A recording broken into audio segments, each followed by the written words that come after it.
ప్రభువునందు నాకు అత్యంత ప్రియమైనటువంటి సహోదరి సహోదరులారా, కూడి వచ్చిన మీ అందరికీ మన ప్రభువును రక్షకుడైన యేసుక్రీస్తు వారి యొక్క శ్రేష్టమైన నామంలో నా హృదయపూర్వకమైనటువంటి వందనాలు ప్రతి ఒక్కరికి పేరు పేరున తెలియజేస్తూ ఉన్నాను.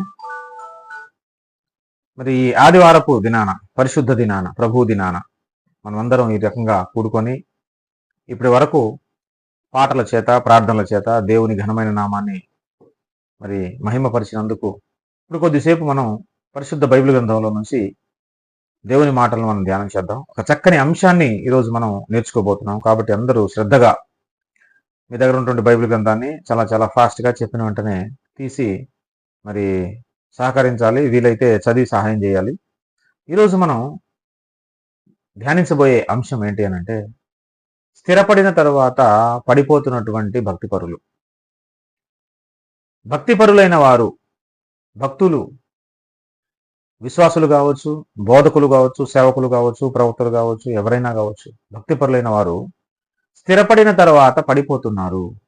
స్థిరపడటం అంటే ఏంటి అని అంటే, ఆర్థికంగా, ఆరోగ్యపరంగా స్థిరపడిన తర్వాత 4 రాళ్ళు వచ్చిన తర్వాత, 4 డబ్బులు కూడబెట్టుకున్న తర్వాత, 4 ప్లాట్లు కొనుక్కున్న తర్వాత, వస్తు వాహన ధనధాన్య కనకములు ఇంట్లోకి వచ్చేసిన తర్వాత, ఒక హోదా పెరిగిన తర్వాత, ఒక స్థాయికి చేరుకున్న తర్వాత, ఇంకా నేను స్థిరపడ్డాను, నాకు ఏం కొదువ లేదు, నాకు ఏమి ఇంకా అక్కరలేదు, నాకు కావలసినంత ఉంది, నేను ఎవరిని లెక్క చేయాల్సిన అవసరం లేదు అనే స్థాయికి ఆ భక్తి పరులు వెళ్ళిపోయిన తర్వాత మ్యాక్సిమం 90% అందరూ పడిపోతున్న సందర్భాలు మన కళ్ళ ఎదుట కనిపిస్తుంది. అయితే ఈ భూమి మీద బ్రతుకుతున్న ప్రతి వ్యక్తి కూడా, ముఖ్యంగా క్రైస్తవుడు, దేవుని నమ్ముకున్నటువంటి బిడ్డలు, దేవుని జనాంగం ఎవరైతే ఉన్నారో వాళ్ళు సంపూర్ణంగా ఆధారపడవలసింది ఎవరి మీద అని అంటే దేవుడి మీదే. ఈ విషయం మనం బ్రతికినంత కాలం మర్చిపోకూడదు. మనం సంపూర్ణంగా ఆధారపడవలసిన, ఆశ్రయించవలసిన వ్యక్తి ఎవరు అనంటే మనల్ని రక్షించినటువంటి మన దేవుడు యేసు ప్రభువారు. ఏ సమస్య వచ్చినా, ఏ ఇబ్బంది వచ్చినా, ఏ ఆటంకం కలిగినా, ఏ శ్రమ ఎదురైనా మనం ఆశ్రయించవలసిన వ్యక్తి, సహాయం కోరవలసిన వ్యక్తి, నమ్ముకోవలసిన వ్యక్తి ఎవరు అనంటే దేవుడే. దేవుడు చెప్పిన దాని ప్రకారం, ఆయన డైరెక్షన్లో, ఆయన నడిపించిన విధంగా తర్వాత వ్యక్తుల దగ్గరికి మనం వెళ్ళాలి అవసరం అయితే, దేవుడు నడిపిస్తే అది కూడా. కానీ ముందు ఆ సమస్యను ఎవరి దగ్గరికి మనం తీసుకెళ్ళాలంటే దేవుని దగ్గర సంపూర్ణంగా దేవునికి ఆధారపడటం మనం నేర్చుకోవాలి. బైబిల్ గ్రంథం కొన్ని విషయాలను మనకు బోధిస్తూ ఉంది. ఒకసారి చూడండి, కీర్తనల గ్రంథం 46వ కీర్తనలో మనం చూస్తే మొదటి వచనం, అక్కడ చాలా అద్భుతమైనటువంటి మాట ఉంది. దేవుడు మనకు ఆశ్రయమును దుర్గమునై ఉన్నాడు, ఆపత్కాలములో ఆయన నమ్ముకొనదగిన సహాయకుడు అట. చూడండి, ఆపత్కాలములో ఆ నమ్ముకోదగిన సహాయకుడు ఆయన. నీకు ఏ ఆపదైనా రాని, ఏ రకమైన ఆపదైనా కానివ్వండి, నీకు ఆపద వచ్చినప్పుడు ఆపత్కాలములలో ఆయన నమ్ముకోదగిన సహాయకుడు. ఆయన దగ్గరికి వెళ్తే 100% నీకు సహాయం అందిద్ది. అంత నమ్మకం, 100% నమ్మకం అన్నమాట. ఏ వ్యక్తి దగ్గరికి వెళ్ళినా అతను సహాయపడతాడో లేదో మనం చెప్పలేము, 100% చెప్పలేము. సహాయం అందొచ్చు, అందకపోవచ్చు. కానీ నమ్మకంగా సహాయం చేసే వ్యక్తి ఎవరైనా ఉన్నారు అనంటే ఈ విశ్వంలో మనం నమ్మిన దేవుడు, మనం రక్షించిన దేవుడు. ఆయన ఆపత్కాలంలో ఆయన నమ్ముకొనదగిన సహాయకుడు. ఆయన ఎవరంట? మనకు ఆశ్రయము, దుర్గమై ఉన్నాడట ఆయన. ఇదే కీర్తన గ్రంథం 118వ కీర్తనలో ఒకసారి వెళ్దాం. 118వ కీర్తన 6వ వచనం నుంచి ఒకసారి మనం చూద్దాం. కీర్తన గ్రంథం 118వ కీర్తన 6వ వచనం. యెహోవా నా పక్షమున ఉన్నాడు, నేను భయపడ. ఇదిగో నేను భయపడిపోవటానికి కారణం ఏంటి? ఇక్కడ భక్తుడు ఏమంటున్నాడు? అతను భయపడిపోవడానికి కారణం ఏంటి? అతని పక్షాన ఎవరున్నారు? దేవుడు. యెహోవా నా పక్షం ఉన్నాడు, నేను భయపడను, నరులు నాకేం చేయగలరు అంటున్నాడు ఆయన. ఆయనే కాదు, ఈరోజు ప్రతి భక్తిపరుడు ఈ మాట అనాలి. నరులు నాకేం చేయగలరండి? నా పక్షాన ఉన్నది ఎవరు? విశ్వాన్ని సృష్టించిన సృష్టికర్త అయిన దేవుడు. యెహోవా నా పక్షాన ఉన్నాడు, నేను భయపడు, నాకేంటి భయం? నరులు నన్ను చేసుకోగలరు, వాళ్ళెంత, వాళ్ళ బ్రతుకులు ఎంత అంటున్నాడు. యెహోవా నా పక్షం వహించి నాకు సహాయకారి అయి ఉన్నాడు, నా శత్రువుల విషయమై నా కోరిక నెరవేరుట చూచెదను. నా శత్రువులు ఏమైపోవాలని నేను ఆశ కలిగి ఉన్నానో ఆ ఆశను దేవుడు నెరవేరుస్తాడో అది నేను చూస్తాను. దేవుడు నాకు సహకారిగా ఉంటాడు. అంటూ ఎంత కాన్ఫిడెంట్ గా చెప్తున్నాడు చూడండి అక్కడ భక్తుడు. చూసేదను మనుష్యులను నమ్ముకొనుట కంటే యెహోవాను ఆశ్రయించుట మేలు, రాజులను నమ్ముకొనుట కంటే యెహోవాను ఆశ్రయించుట మేలు. మనుషులను నేను నమ్ముకోను, చివరికి రాజులను కూడా నమ్ముకోను. రాజు అంటే రాజు తలుచుకుంటే దెబ్బలకు కొదువు లేదని ఒక సామెత ఉంది. రాజుగారి దగ్గరికి వెళ్తే సహాయం అందకుండా ఉంటుందా? రాజుగారికి ఏం తక్కువ? కావలసినంత ఐశ్వర్యం ఉంటుంది.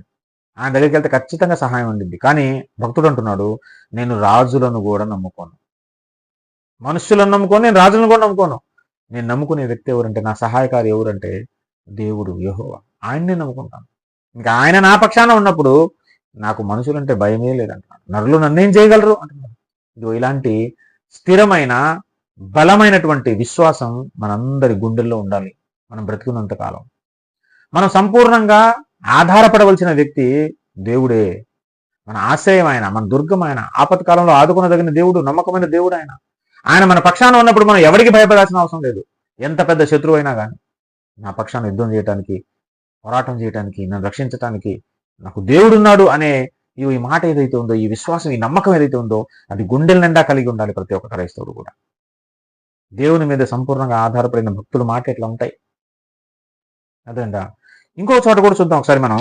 ఇర్మియా భక్తుడు కూడా దీని గురించి రాశాడు, ఒకసారి మనం చూద్దాం. ఇర్మియా గ్రంథం 17వ అధ్యాయం, ప్రవక్త అయిన ఇర్మియా గ్రంథము 17వ అధ్యాయం 5వ వచనం నుంచి ఆయన మాట్లాడుతూ చక్కని మాటలు రాశాడు. చూద్దాం ఒకసారి. యెహోవా ఈలాగు సెలవిస్తున్నాడు, నరులను ఆశ్రయించి శరీరులను తనకు ఆధారముగా చేసుకొనుచు తన హృదయమును యెహోవా మీద నుండి తొలగించుకునివాడు శాపగ్రస్తుడు. ఎవడు వాడు? శాపగ్రస్తుడు. వాడంట శాపగ్రస్తుడట. అటువంటి వ్యక్తిని దేవుడు అంటున్నాడు, వాడు శాపగ్రస్తుడు. వాడు ఎవరిని కూడా నరులను ఆశ్రయించాడంట. కానీ మనం ఆశ్రయించవలసిన వ్యక్తి ఎవరు? దేవుడు. దేవుణ్ణి కాకుండా నరులను నువ్వు ఆశ్రయిస్తే, శరీరులను ఆధారం చేసుకుంటే, నీ హృదయాన్ని యెహోవా మీద నుండి తొలగించుకొని నరుల మీదకి తీసుకెళ్తే, నీ హృదయాన్ని వాళ్ళ మీద నమ్మకం ఉంచితే, వాళ్ళని ఆశ్రయిస్తే, వాళ్ళ శరణు కోరితే, యెహోవా మీద నుంచి హృదయాన్ని తొలగించుకున్నట్టే లెక్క. యెహోవాను నమ్మనట్టే లెక్క, దేవుణ్ణి నమ్మనట్టే లెక్క. దేవుణ్ణి నమ్మకుండా, దేవుని యందు విశ్వాసం ఉంచకుండా, దేవుణ్ణి ఆశ్రయించకుండా, దేవుని సహాయం కోరకుండా, దేవుని మీద నుంచి హృదయాన్ని పక్కకు తొలగించుకొని మనుష్యులను ఆశ్రయిస్తే, రాజులను ఆశ్రయిస్తే, శరీరులను ఆశ్రయిస్తే, శరీరాలను ఆధారంగా చేసుకున్నాం అనుకో, అటువంటి వ్యక్తి ఎటువంటి వ్యక్తి? ధన్యుడా శాపగ్రస్తుడా? శాపగ్రస్తుడు. గుర్తుపెట్టుకోవాలి ప్రియమైన దేవుని బిడ్డలారా. జీవితకాలం అంతా ఈ మాటలు మన హృదయంలో దాచిపెట్టుకోవాలి. మనుష్యులను ఆశ్రయించామా, మనుషులను నమ్ముకున్నామా, మనల్ని ఏమని పిలుస్తుంది బైబిల్ గ్రంథం? శాపగ్రస్తుడు. అటువంటి శాపగ్రస్తుల్ని ఒక చెట్టుతో పోలుస్తూ ఉన్నాడు భక్తుడు. ఎడారిలో మొలిచే ఒక చెట్టు. ఏంటంట? వాడు ఎడారిలోని అరుహా వృక్షము వలె ఉండును. చూసారా? ఈ శాపగ్రస్తుడు మనుషులను నమ్ముకునేవాడు, మనుషుల శరీరంలో ఆశ్రయించేవాడు, యెహోవా మీద నుంచి హృదయాన్ని పక్కకు తిప్పుకునేవాడు. ఆ శాపగ్రస్తుడిని భక్తుడు ఏ చెట్టుతో పోలుస్తున్నాడు? ఎడారిలో ఉండే అరుహా వృక్షంతో పోలుస్తున్నాడు. అదంట మేలు కలిగినప్పుడు కనపడదట. అక్కడ ఉంది చూడు, అక్కడ మేలు వచ్చినప్పుడు అది వానికి కనపడదు. వాడు అడవిలో కాలిన నేల ఎందును, నిర్జనమైన చవిటి భూమి ఎందును నివసించు. వాడు ఎక్కడెక్కడ నివసిస్తాడు? మనుషులు ఎవ్వరు లేని ప్లేస్ లో, నిర్జనమైన చవిటి భూమి ఎందును. తర్వాత కాలిన నేల, అడవిలో కాలిన నేల, మనుషులు లేని చోట వాడికి నీడనివ్వటానికి అరుహా వృక్షం కూడా వాడికి కనబడదు. వాడి బ్రతుకంతా ఆ ఎండల్లో ఉంటది, మనుషులు లేని చోట ఉంటది. ఎందుకని? శాపగ్రస్తుడు కావాలి. అంటే ఆ చెట్టు కనపడకూడకి, మేలు కలిగేటప్పుడు ఆ చెట్టు కనపడదు, వాడికి అవసరమైనప్పుడు ఆ చెట్టు కనపడదు. మరి చెట్టు కనపడితే దాని నీడలో వాడు సేద తీరుతాడు కదా. చెట్టు కనపడకపోతే ఎడారిలో అసలే చెట్లు ఉండవు, నీడ ఉండదు. మరి అరోహా చెట్టు కనపడకుండా ఎట్లా ఉంటుందో అలాగా అతను కూడా ఉంటాడు. ఆ అరోహా చెట్టు వలె ఉంటాడు. అతని బ్రతుకు శాపగ్రస్తం అయిపోతుంది. వాడు ఎవడి గురించి మాట్లాడుతుంది అంటే, యెహోవాను ఆశ్రయించకుండా నరులను ఆశ్రయించేవాడికి, నరులను నమ్ముకునేవాడికి ఇదిగో వాడి పరిస్థితి ఎలాగుంటుంది. దాని కింద ఇంకా చెప్తున్నాడు చూడండి. యెహోవాను నమ్ముకొనివాడు ధన్యుడు. యెహోవాను నమ్ముకునేవాడు ఎవడంట? మనుషులు నమ్ముకునేవాడు శాపగ్రస్తుడు. యెహోవాను నమ్ముకునేవాడు ధన్యుడు. యెహోవా వానికి ఆశ్రయముగా ఉండు. యెహోవానికి ఎలా ఉంటాడు? ఆశ్రయం. వాడి బ్రతుకు ఎలా ఉంటుందో తెలుసా? పైన మనుషులను నమ్ముకుంటే వాడు శాపగ్రస్తుడు, వాడు బ్రతుకు ఎలా ఉంటుంది అంటే ఎడారిలో అరుహా వృక్షంలో ఉంటుంది. కానీ అదే కనుక యెహోవాను నమ్ముకుంటే వాడు ధన్యుడు. వాడి బ్రతుకు ఎలా ఉంటుంది అంటే, వాడు జలముల యొద్ద నాటబడిన చెట్టు వలె ఉండును. నీటి ఒడ్డున నాటబడిన చెట్టుకి నీళ్లు ఎప్పుడు ఏ కాలంలో అయినా సరే అందుబాటులో ఉంటాయి. కాబట్టి పచ్చగా అది ఎదిగి మంచి కాయలు పువ్వులు కాసి ఫలాన్ని ఇస్తుంది. వాడు జలముల యొద్ద నాటబడిన చెట్టు వలె ఉండును, అది కాలువల ఓరను దాని వేళ్లు తన్నును, వెట్ట కలిగినను దానికి భయపడదు, దాని ఆకు పచ్చగా ఉండును, వర్షము లేని సంవత్సరమున చింత నొందదు, కాపు మానదు. ఏమందు? కాపు మానదు. అందుకే హృదయం అన్నిటికంటే మోసకరం ఉందని దాని కింద చెప్పింది అదే. అందుకే ఈ హృదయాన్ని మనం దేవుని మీద నుంచి మనుష్యుల మీదకి మనం తొలగించుకోకూడదు. భక్తి పరులందరూ నేర్చుకోవాల్సిన విషయం ఏంటంటే, సర్వకాల సర్వావస్థలలో మనం నమ్ముకోదగిన దేవుడు, మనం ఆశ్రయించదగిన దేవుడు, మనం నమ్ముకున్న సృష్టికర్త అయిన దేవుడు. మనుషులను నమ్ముకోకూడదు, మనుషులను ఆశ్రయించకూడదు. దేవుడే మన ఆశ్రయం, దేవుడే మన కొండ, దేవుడే మన కోట, దేవుడే మన దుర్గం, దేవుడే మన రక్షణ శృంగం. దేవుణ్ణి నమ్ముకున్న వాడు చెడిపోయినట్టు చరిత్రలో ఎక్కడ కూడా లేదు. మనుషులు నమ్ముకుంటే ఆ మనుషులు మనల్ని మోసం చేయొచ్చు. నేను ఫలానా వ్యక్తిని నమ్ముకొని చాలా మోసపోయానండి అంటుంటారు. ఫలానా వ్యక్తిని నమ్ముకొని చాలా నష్టపోయానండి అంటుంటారు.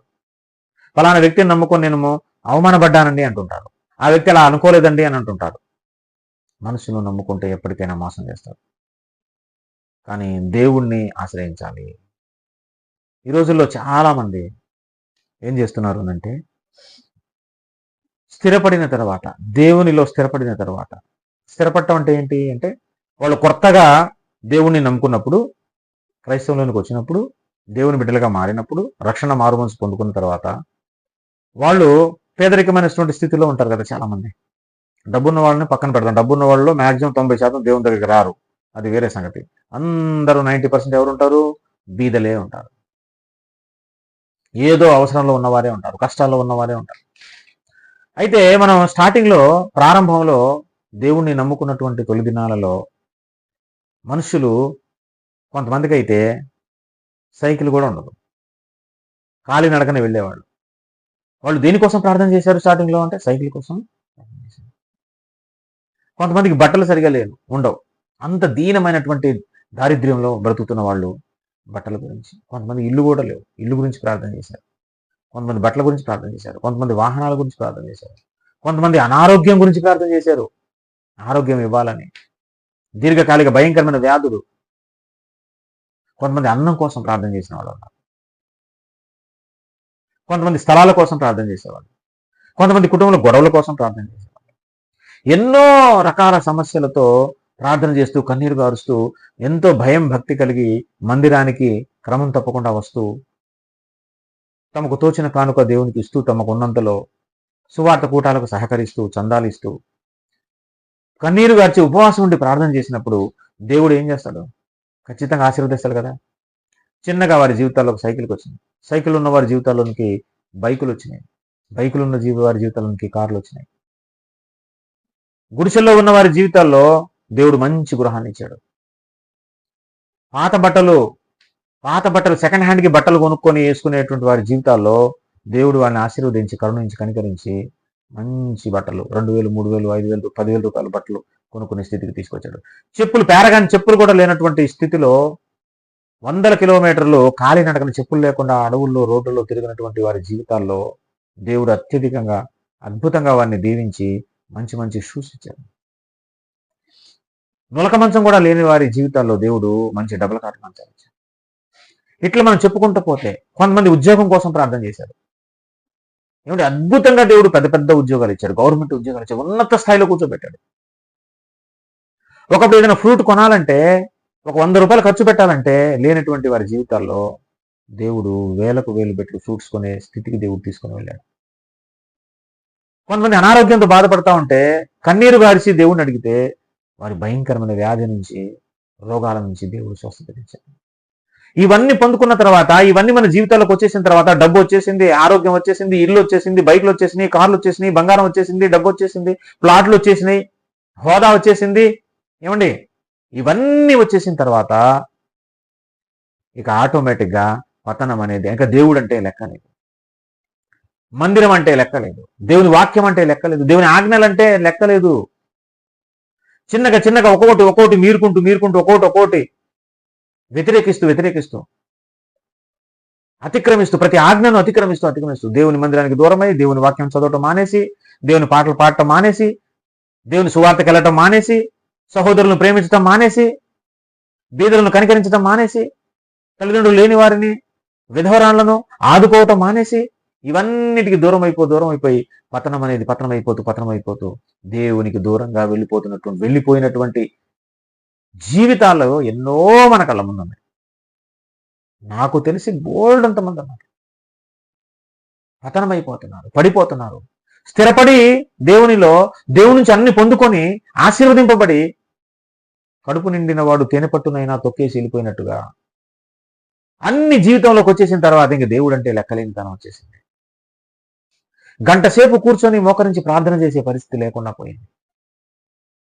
ఏసీలకు అలవాటు పడిపోయి, అన్ని సుఖాలకు అలవాటు పడిపోయి, ఒక గంట సేపైనా ఎండలో తిరిగి సువార్త ఇంటింటికి తిరిగి చెప్పలేనటువంటి దుస్థితి, నీచమైన స్థితికి ఈరోజు చాలా మంది చేరుకున్నారు.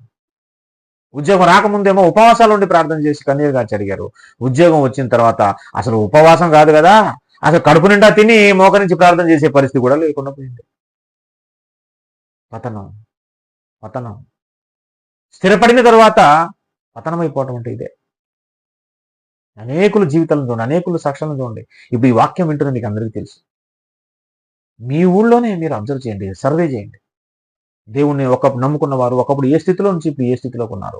ఒకప్పుడు వారి ప్రార్థనా జీవితం ఎలాగుంది, వారిలో ఉన్న ప్రేమ ఎలాగుంది, వారిలో ఉన్న పోరాట పట్టిమ ఎలాగుంది, దేవుని సువార్త కోసం ఎలా ముందుకు వచ్చేవాళ్ళు, ఇప్పుడు వాళ్ళు ఏం చేస్తున్నారు, ఇప్పుడు ఎలా ముందుకు వస్తున్నారు, ఇప్పుడు ఎట్లా స్పందిస్తున్నారు దేవుని పరిచర్యకు, ఒకప్పుడు ఎలా స్పందించారు.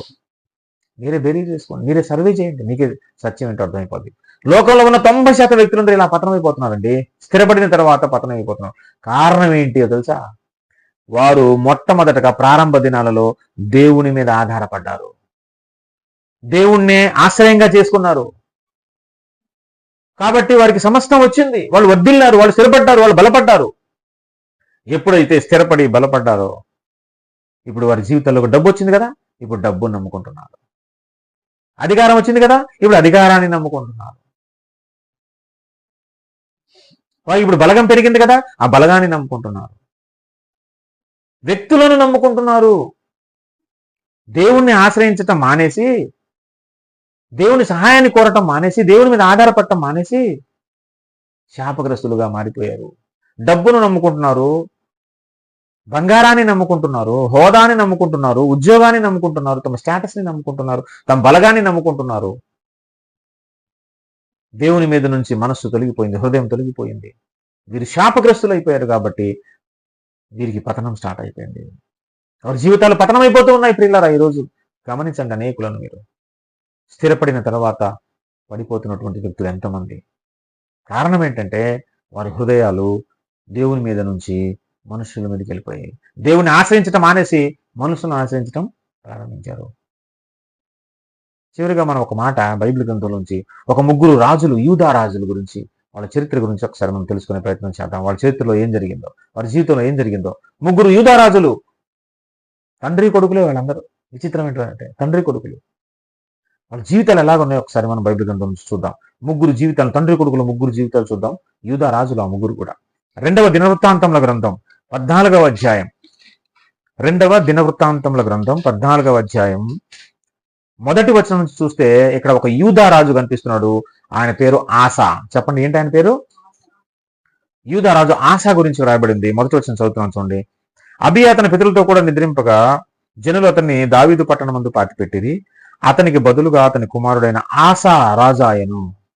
ఎవరు రాజయ్యాడు? ఆసా రాజా. ఇతని దినములలో దేశము 10 సంవత్సరములు నెమ్మది పొందాను. ఇతని అంతకుముందు యుద్ధాలు ఉన్నాయి.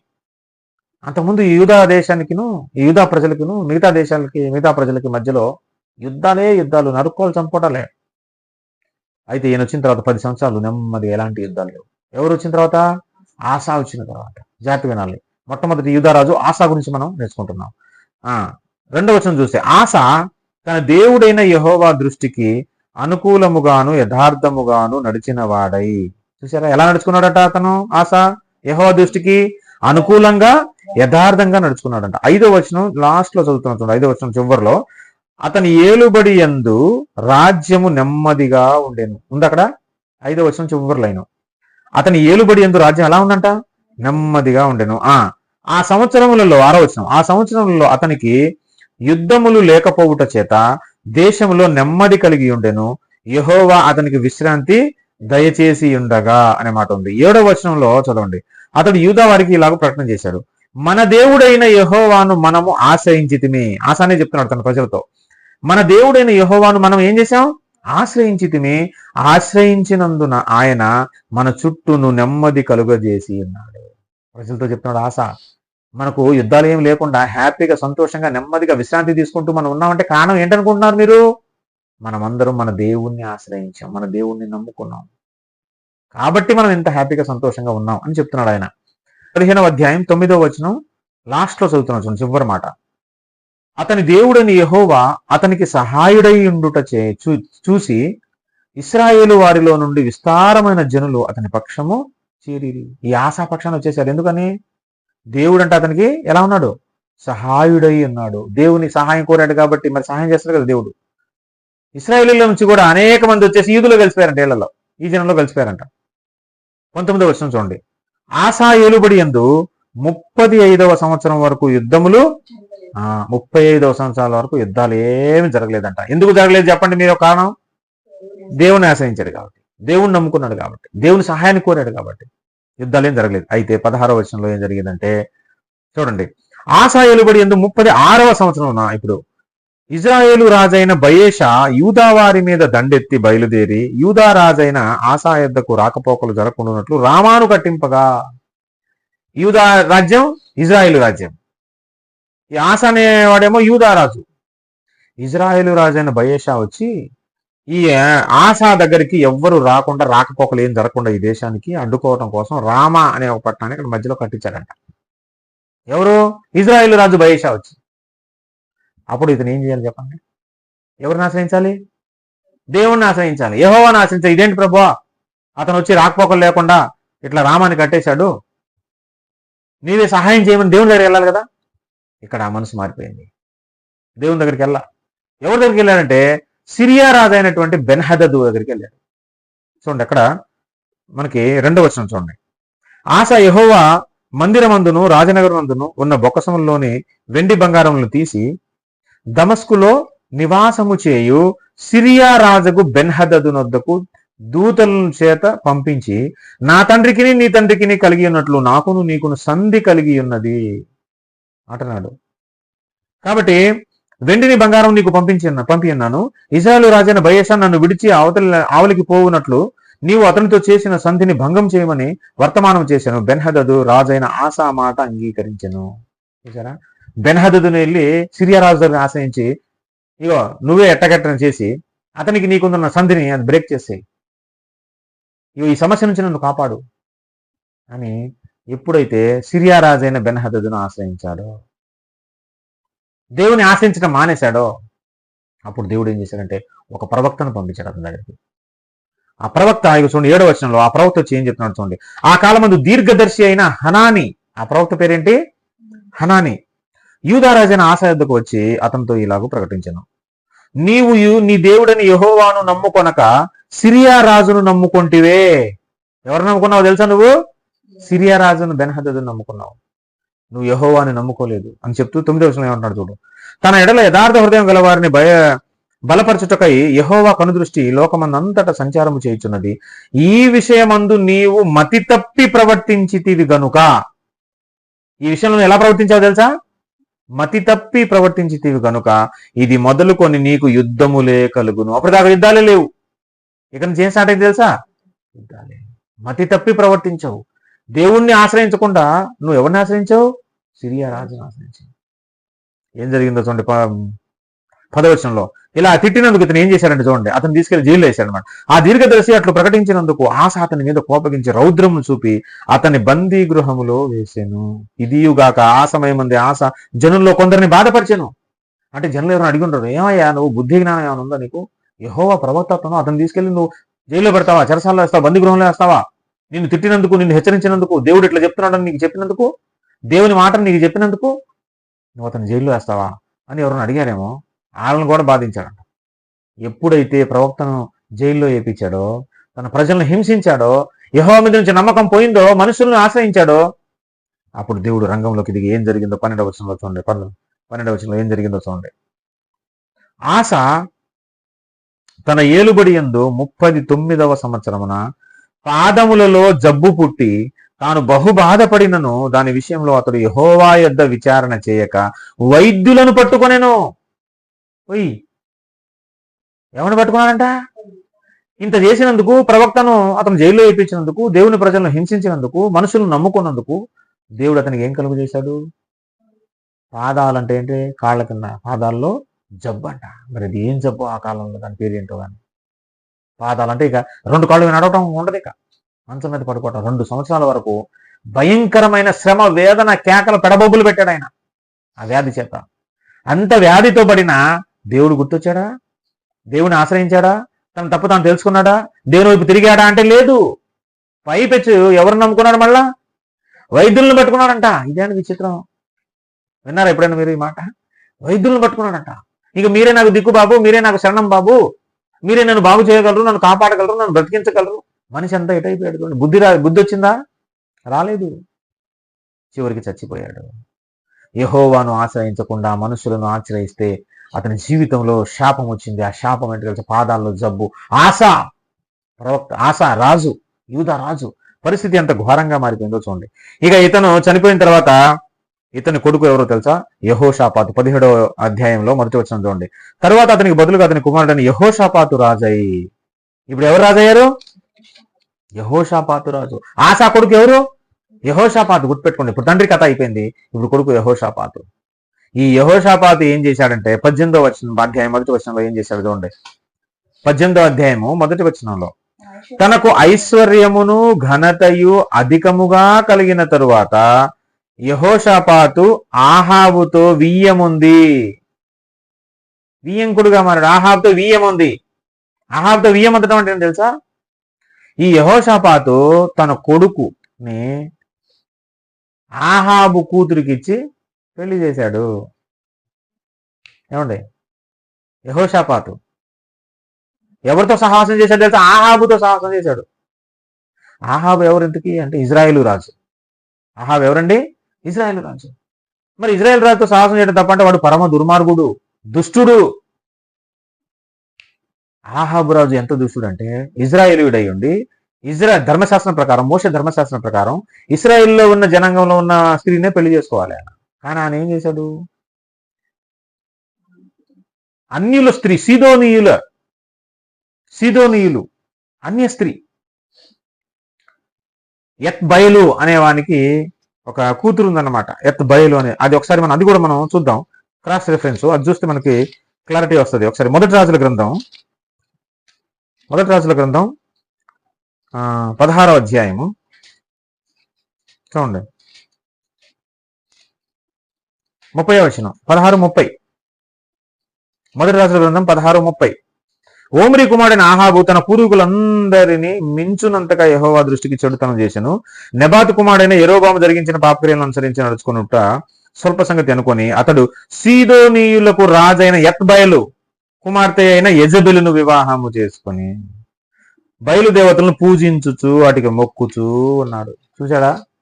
ఇతను యెహోవా భక్తుడుగా ఉండాల్సింది, యెహోవా ప్రజలకు, ఇజ్రాయేల్కు రాజుగా ఉన్న వ్యక్తి ఎవరిని పెళ్లి చేసుకున్నాడు?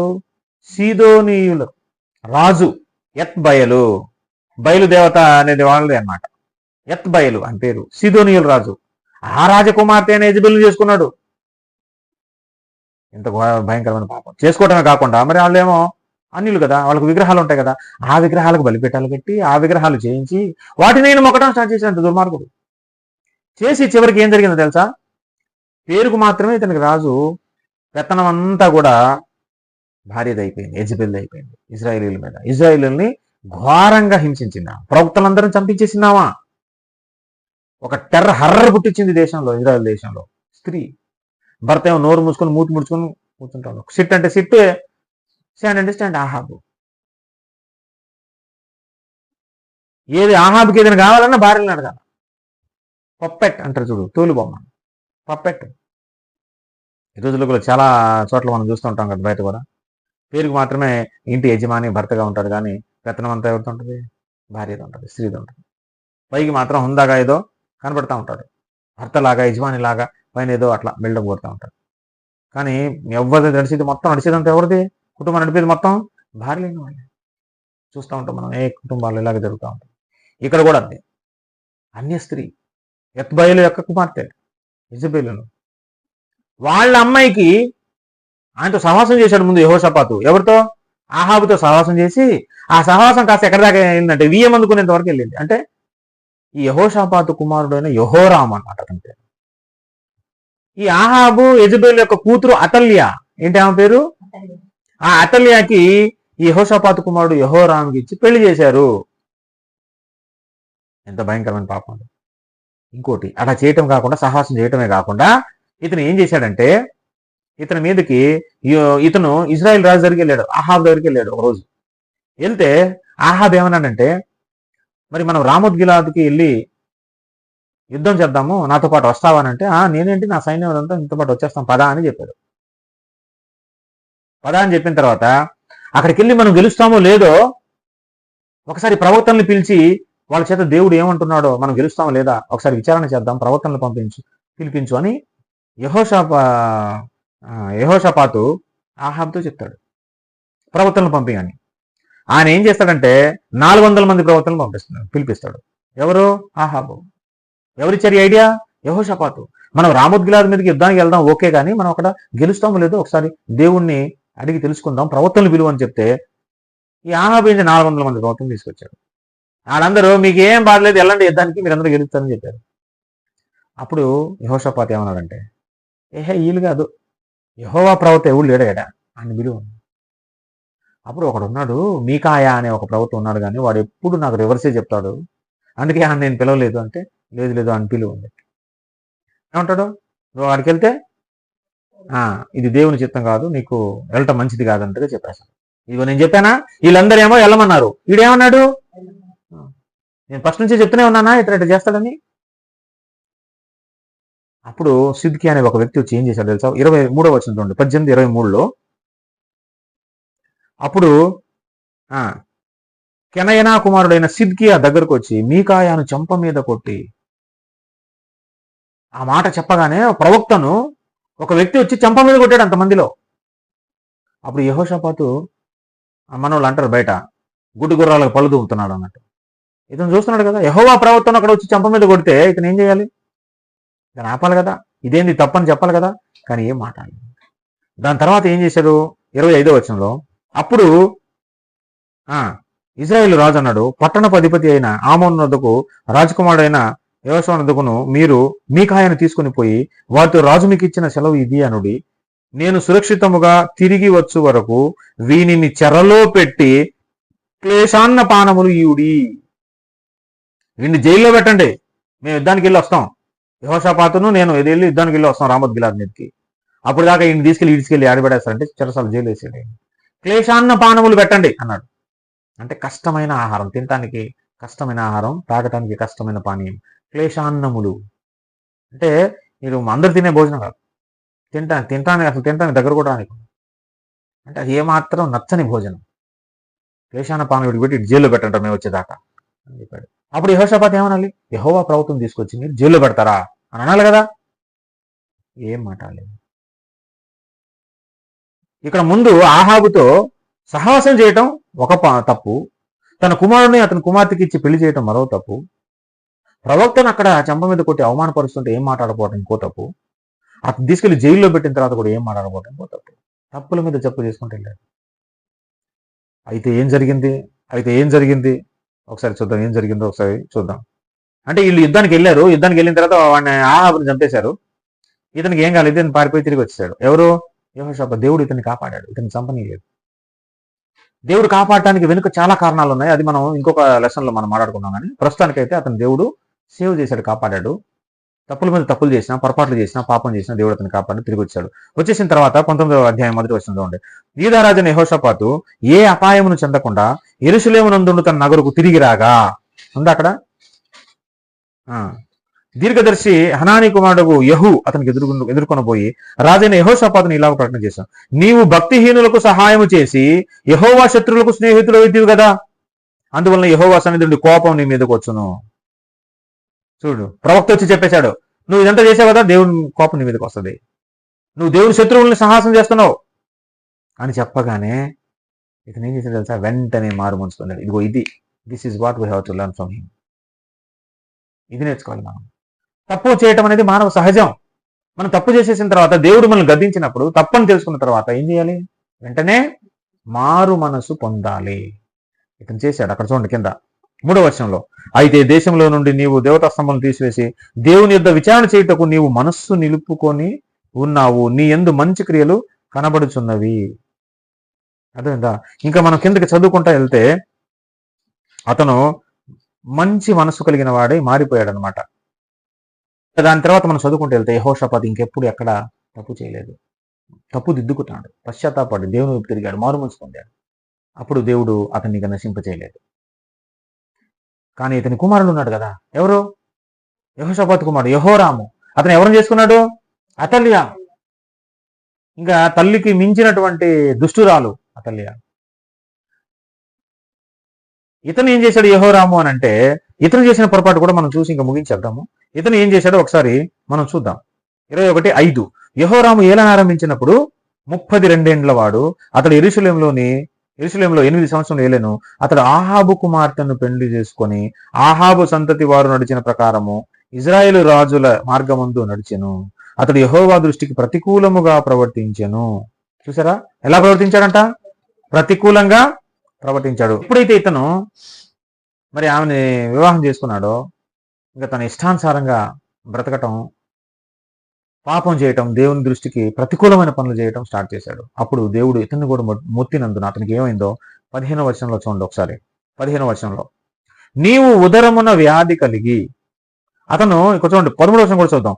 ఇజ్రాయేలు రాజుల మార్గమందు నడిచి ఆహాబు సంతతి వారు చేసిన వ్యభిచారముల చొప్పున యూదాను యెరూషలేము కాపురస్తులను వ్యభిచరింపచేసి నీకంటే యోగ్యులైన నీ తండ్రి సంతతి వారగు నీ సహోదరులు నీవు చంపి ఉన్నావు. ఇతను ఏం చేశాడు? సహోదరులను కూడా చంపేశాడు. కాబట్టి గొప్ప తెగులు చేత యెహోవా నీ జనులను, నీ పిల్లలను, నీ భార్యను, నీ వస్తువాహనాన్ని మొత్తును. నీ ఉదరమున వ్యాధి కలిగి మిక్కిలి రోగివై ఉందువు. దినక్రమేణా ఆ వ్యాధి చేత నీ పేగులు పడిపోవును. ఇతనికి వచ్చిన వ్యాధి ఏంటో తెలుసా? ఉదరం అంటే కడుపు. కడుపులో ఉన్న పేగుల్లో వచ్చిన ఇన్ఫెక్షన్, పేగుల్లో వచ్చిన వ్యాధి. దినదినం వ్యాధి పెరిగిపోతుంది. లోపల ఆ పేగులన్నీ పడిపోతా ఉన్నాయంట. 18వ వచనం చూడండి. ఇదంతా అయిన తర్వాత యెహోవా కుదరజాలని వ్యాధి చేత అతని ఉదరమును మొత్తినందున 2 సంవత్సరములు వ్యాధి బలమగుచూ వచ్చి ఆ వ్యాధి చేత అతని పేగులు పడిపోయి బహువేదన నొందుచు అతడు మరణమాయను. చూసారండి యెహోరాము జీవితం ఎలాగైపోయిందో. యెహోరాము జీవితం తన సహోదరులను కూడా చంపేశాడు. ఇంత భయంకరమైన పాపం చేశాడు. దేవుని దృష్టికి విరుద్ధమైన పాపం, దేవుని దృష్టికి విరుద్ధంగా పాపం చేశాడు. దేవునికి విరోధంగా నడుచుకున్నాడు. దేవుని మీద ఆధారపడలేదు ఇతను, దేవుని ఆశ్రయించలేదు ఇతను. కడుపులో వ్యాధి భయంకరంగా, అంటే దేవుని ఆశ్రయించిన వారి మీద, దేవుని మీద తిరుగుబాటు చేసిన వారి మీద, ఇష్టానుసారం బ్రతికే వారి మీద దేవుని తెగులు వస్తుంది. భయంకరమైన వ్యాధి అంట. ఇతనికి చచ్చిపోయినప్పుడు అంట ఆ కార్యక్రమాలు ఉంటాయి కదా, అవి కూడా వాళ్ళు చేయలేదంట. అక్కడ నుంచి చూడండి ఆ మాట 19వ వచనం లాస్ట్ లో, అతని జనులు అతని పితరులకు చేసిన ఉత్తర క్రియలు అతనికి చేయలేదు. అతడు ఏలన ఆరంభించినప్పుడు 32 ఏండ్ల వాడు. యెరూషలేములో 8 సంవత్సరములు ఏలి ఎవనికి ఇష్టము లేని వాడై అతడు చనిపోయెను. ఎట చనిపోయాడంటే ఎవ్వడికి ఇష్టం లేని వాడై చనిపోయాను. రాజుల సమాధుల్లో గాక దావీదు పురమందు వేరు చోట అతన్ని జనులు అతన్ని పాతిపెట్టారు. చూడండి, దావీదుని పాతిపెట్టిన దగ్గర కాకుండా వేరే, ఆ శవాన్ని కూడా వేరే చోట పాతిపెట్టారంట. చూడండి ఎంత ఘోరమైన పరిస్థితి. ముగ్గురు, ఆసా, యెహోషాపాతు, యెహోరాము. మొట్టమొదటి ఆసాకి వ్యాధి వచ్చింది కాళ్ళలో, పాదాల్లో కదా. యెహోరాము కూడా కడుపు జబ్బు వచ్చింది. కానీ మధ్యలో యెహోషాపాతుకి ఎలాంటి జబ్బు రాలేదు. దేవుడు మొత్తలేదు. ఎందుకని? మార్చుకున్నాడు, మారుమర్చుకున్నాడు, దేవునికి తిరిగాడు, బ్రతుకు మార్చుకున్నాడు. కాబట్టి ప్రియులారా, మనం నేర్చుకోవాల్సిన విషయం, పాఠం ఏంటంటే, ఈ ముగ్గురు యూదా రాజుల చరిత్ర నుంచి అంటే, మనం దేవుణ్ణి ఆశ్రయించకుండా, దేవుణ్ణి మీద ఆధారపడకుండా, దేవుణ్ణి నమ్ముకోకుండా, మనుష్యులను నమ్ముకొని, మనుష్యుల మీద ఆధారపడి, డబ్బును నమ్ముకొని, ఐశ్వర్యాన్ని నమ్ముకొని, హోదాను నమ్ముకొని, ఉద్యోగాన్ని నమ్ముకొని, దేవునికి విరుద్ధంగా వంకర మార్గంలో నడిస్తే దేవుని ఉగ్రత లేదా దేవుని తెగులు మన మీదకి వస్తుంది. మనం వ్యాధి బారిన పడతాం, జబ్బు బారిన పడతాం. అలా పడినప్పుడు మనం నేర్చుకోవాల్సిన పాఠం, తెలుసుకోవాల్సిన పాఠం ఏంటంటే దేవుని శిక్ష మన మీదకి వస్తుందని గుర్తిరిగి మారు మనసు, ఆసక్తి కలిగి మారు మనసు పొంది ఆయన వైపు తిరగాలి, పాప క్షమాపణ పొందాలి, దేవునితో సమాధాన పడాలి. అప్పుడు దేవుడు క్షమించి నీ జీవితాన్ని బాగు చేస్తాడు, తన బిడ్డగా ఆయన నిన్ను స్వీకరిస్తాడు. అది నువ్వు గ్రహించకపోతే ఇక నీ జీవితం అంతమైపోతుంది, ఇక నరకమే నీ పర్మనెంట్ అడ్రస్ అయిపోతుంది. అందుకే దేవుని మీద ఆధారపడాలి, మనుషులను కాదు అనే విషయాన్ని ఇందు మూలంగా మనం నేర్చుకోవాలి. దేవుడి మాటను మన వెనుకల్లో దీవించి ఆశీర్వదించును గాక. ఆమేన్.